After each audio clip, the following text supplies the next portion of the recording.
গাড়ি তো ঠেলতে পারলাম না, তো এই করতে করতেই দেখলাম বাইরে এসে যে আমার ভাইপো দিডন চলে এসছে। আর ভাইপো দিডন এসে বললো আবির কোথায়, আমি বললাম তুমি জানো, তো আমাকেও বললো নিয়ে আসার জন্য, বাট আমি বললাম আমি যাবো না, তুমিই নিয়ে এসো। তো ফাইনালি আবির আর সুরজ দুজনেই চলে এসছে। তো আমরা সকালবেলা থেকে কিছু খাওয়া দাওয়া নেই, এবার আমরা যাবো খেতে। তাই আমি ছিলাম, সায়ন ছিল, আবির ছিল, জাহিন ছিল আর সুরজ ছিল।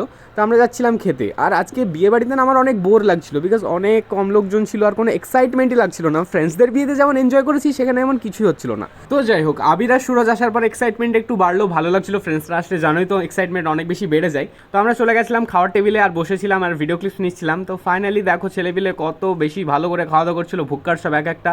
তো ফাইনালি খাওয়া দাওয়া করে এদিকে আসতেই দেখলাম যে রোজার রেজিস্ট্রি পর্ব শুরু হয়ে গেছে। ও এখনও রেডি হয়নি, বিকজ এটার পরে হয়তো রেডি হতে যাবে। তো ফাইনালি স্বামী স্ত্রীকে বসিয়ে দেওয়া হলো, মানে আমার নতুন জিজুকে আর আমার বোনকে। তো রেজিস্ট্রি পর্ব কমপ্লিট হয়ে যাওয়ার পর এদিকে এসে দেখলাম যে বিয়ে পড়ানো স্টার্ট হয়ে গেছে। তো বিয়ে পড়ানোর জন্য যেমনভাবে রিচুয়ালস করাতে হয় মুসলিম বিয়েতে, তো সেগুলো কমপ্লিট হলো। তো ফাইনালি আমার বোন রোজা রেডি হয়ে চলে এসছে আর লাল বেনারসিতে ওকে অনেক বেশি সুন্দর লাগছিল। জাস্ট চেক আউট করো আর দেখে তোমরা কমেন্টসে জানিও কেমন লাগছে।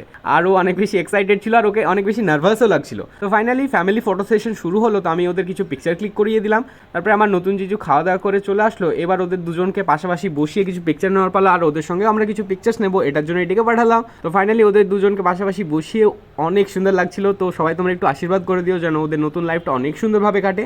আর চারিদিকে লোকজন দেখো এরকমভাবে বসে থাকছিল। আর নতুন স্বামী স্ত্রী নার্ভাস হবে না বা কেন, এত লোকজন থাকলে। তারপরে মালাবদল পর্ব শুরু হয়ে গেল, দেখতে বেশ ভালো লাগলো। আর এখনকার নতুন বিয়েগুলোতে একটা বুকলেটের ট্রেন্ড এসছে না, সেটা করার জন্য দেখো ওরা বুকলেট নিয়ে এসেছিল, বাট স্ট্যাম্প থেকে যে কালিটা দরকার সেটা নিয়ে আসেনি। তো আমি আর কি করবো, আমি কাকুর কাছ থেকে সেটা নিয়ে আসলাম। আর এরকম করে বুকলেটের সিগনেচার হলো, তারপরে ওরা নিজের নিজের থাম্ব ইমপ্রেশন সেগুলো দিল। তো এগুলোর আমি একটু ক্লিপ নিয়ে নিলাম যাতে তোমাদের সঙ্গে শেয়ার করতে পারি। এখনকার রিসেন্ট বিয়েগুলোতে না, মানে বিয়ে পড়ানোর পর বিয়েটা কমপ্লিট হয় না, এরকম করে বুকলেটে সাইন সিগনেচার করার পর পিকচার ক্লিক করানোর পর বিয়েটা কমপ্লিট হয়।